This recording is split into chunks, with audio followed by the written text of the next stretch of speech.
Hi, my name is Brittany. Thank you so much for stopping by. In today's video, I'm going to be just going through on how I did my mini twist.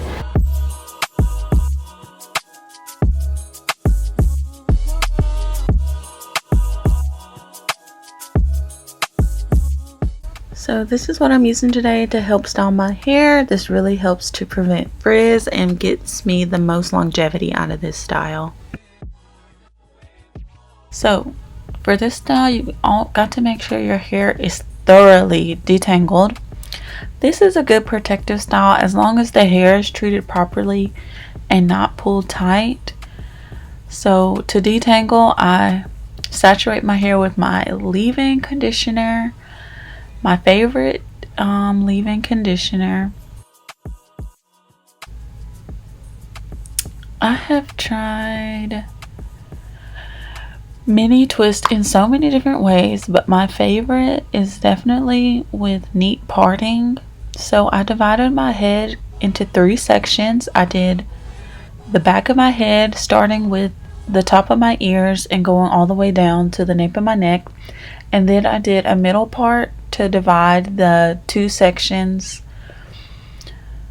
and then I did a middle part for 2 sections at the top of my head.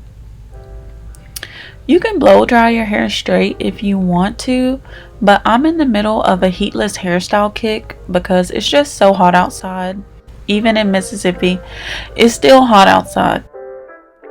But your twists will they will hang down longer if you do it on stretch hair. I'm just doing mine today on my natural pattern. So for the back section, I know I was going to be wearing my hair down, so you won't really see the parting, but I just think the twist looks so cute if you want to do an updo, if you have neat partings. But since it's the back of your hair, just do the best you can to make the parts neat and uniform, in case you want to do different hairstyles and updos where you can see your scalp in the back. But I just tried to make it. I just did the best that I can, and as you can see, it's not perfect. But you don't have to part it if you don't want to. You can also just grab your hair and start twisting, and it's still really cute as well, and it's a great hairstyle to stretch your hair. So I really saturate my hair and smooth my hair strands all the way from the root to the ends of my hair, and this is going to help you fight frizz in the long run. The technique that I do to really catch your hair, because I have problems like gripping the roots. I don't like to pull I don't like to be pulling my hair so tight to the point where I feel like my scalp is about to pop. And so, but to still get your hair to not puff up after you've twisted, you need to keep the strands as wide as possible when you're twisting your hair, and that helps you catch the roots of your hair in the twist. So after you smooth your hair, divide the section into 2, and when you start to twist, keep the strands wide apart as you're twisting. This is going to help create a twist with the entire strand of your hair. Another technique I really like to get neat and crispy parts, or to highlight the crispy parts and to just make them pop, is to use edge control on the roots. And this helps you to get even flatter roots and even smoother results. So to get your twist tight, you need to twist your hair tight. But I'm not a professional, so even when I'm trying to twist as tight as I can, sometimes it's still too loose. So you'll see me, I'll do some twists and I'll retwist them again if I feel like I didn't get it as tight. So the key to having shiny and smooth twist is moisturized hair.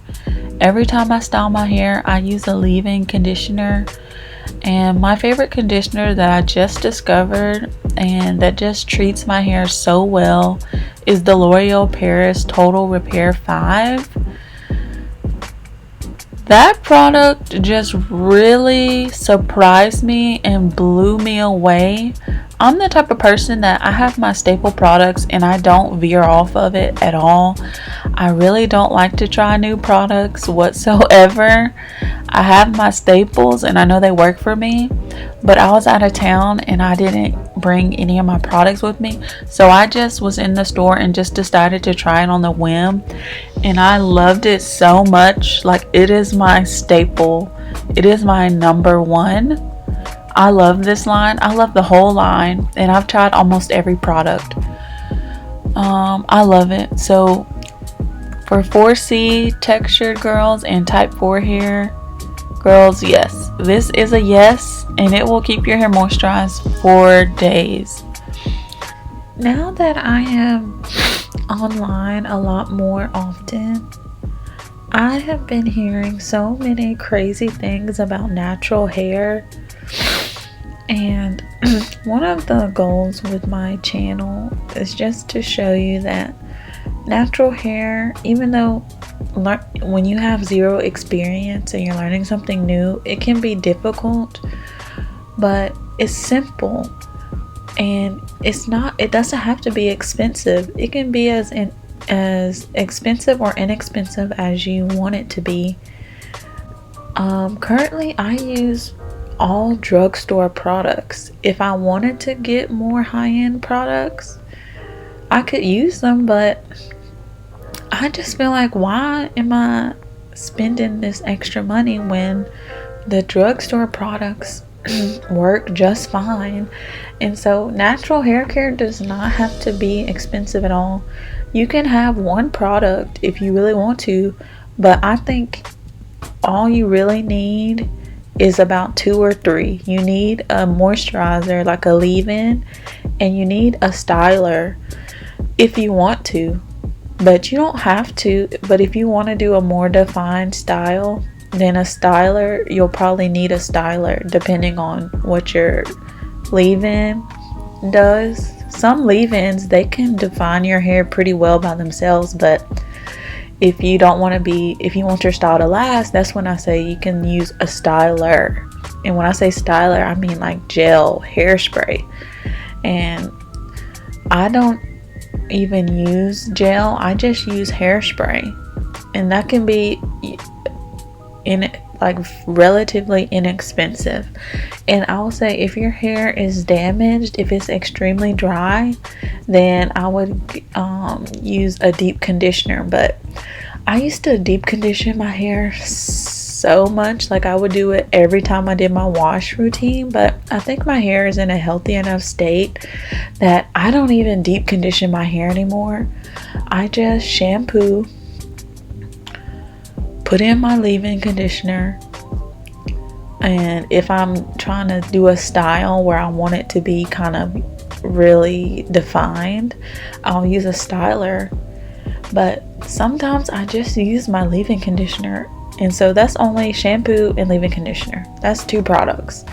So natural hair and doing your hair at home, yes, it's probably more time consuming, and you have to be really gentle with your hair in order to rip it out of your scalp. But I say it definitely does not have to be expensive, especially not expensive as if you go to a hair salon and pay a stylist to do your hair, versus if you just do your hair at home.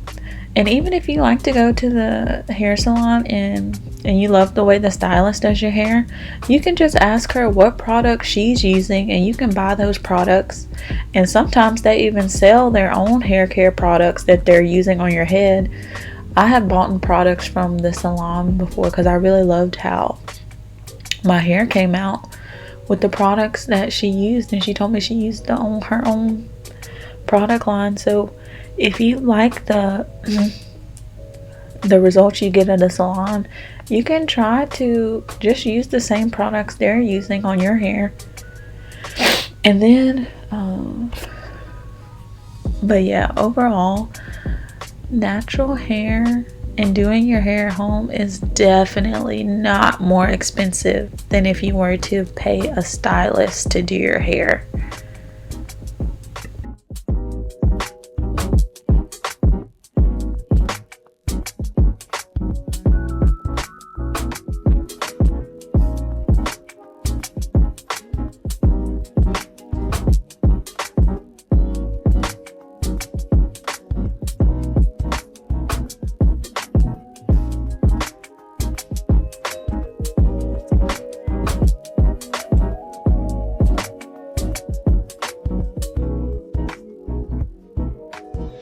Okay, so you're gonna see me just continue doing this all over my head. And like I said, sometimes when I first did it, I didn't have my tension right, so I just went back and redid it again to try and twist as tight, and really making sure that I keep my strands wide while I'm twisting. Try to keep them wide apart while you're twisting your two strands. That will help you get a lot of tension on your roots to pull them straight, so you're not having to really tug on your hair or tug on your scalp. So to help combat frizz every night with this hairstyle, whenever you're installing your twist, how you prep your hair is really going to help too. Like, that's why I always do my leave-in, because when you really smooth your hair out, right there, you're smoothing out your hair strands and smoothing out your hair cuticles, and that's going to help prevent frizz right there. So after you have fully twisted up your hair, then I go in with my favorite oil. At the moment, I used this jar of castor oil that I got, but I don't think it's 100% pure castor oil. And you know, sometimes when you're buying hair oils, you really have to read the label, because the jar will say, like, it'll be advertised as, oh, pure castor oil, but when you look at the ingredients, it has all these different kinds of oils in it. So I bought this jar a long time ago and I didn't read the ingredients, so I don't think it's 100% pure castor oil, but I still do like to use it since I bought it, and it still like makes my hair shiny and smooths it out. So I'll still use it up, but I probably won't repurchase it. But I like olive oil too, like 100% pure olive oil. It really does smooth out your hair and it makes my hair softer. So those are like my two go-to oils. Oh, and I'll use jojoba oil sometimes, but I can find olive oil in a big bottle, so that's how I like to purchase my products in bulk, just so it'll last me a while. But to combat frizz every night or every other night, and to maintain the twist, I'll just take maybe like a nickel size of oil in my hand and rub it together, and then just rub the oil on my hair from the root to the tip and really smooth it out. And then for my styler that I like to use hairspray. So the hairspray the oil is going to give you that shine, and then the hairspray is going to lock the smoothness in place. So I really got the most out of this style by maintaining it about like every night or every other night, and I did not have frizz. The only reason I took this style down is because in the back of my hair, I think I made the twist, I made them really small, and so that's where I always get matting at the back of my hair, like at the nape of my neck. That's where my hair mats up first, and I just didn't want to have to deal with big mats in my hair. So I took these out after 2 weeks of wear, but I think next time I'll do them a little bit bigger in the back of my head, just to try to prevent any matting from happening or slow down the matting process. And every night when I go to sleep, I pin the twist to my head to stretch them out. So, because I wanted to still stretch them out without using any heat. So I stretch them out, and then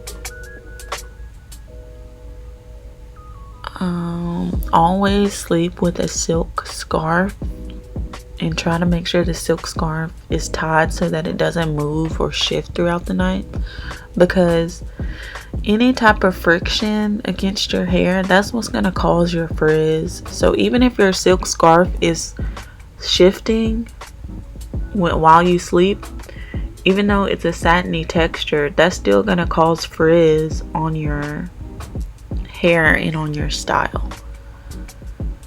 So I sleep with a silk scarf tied around my head and a bonnet just for extra security every night.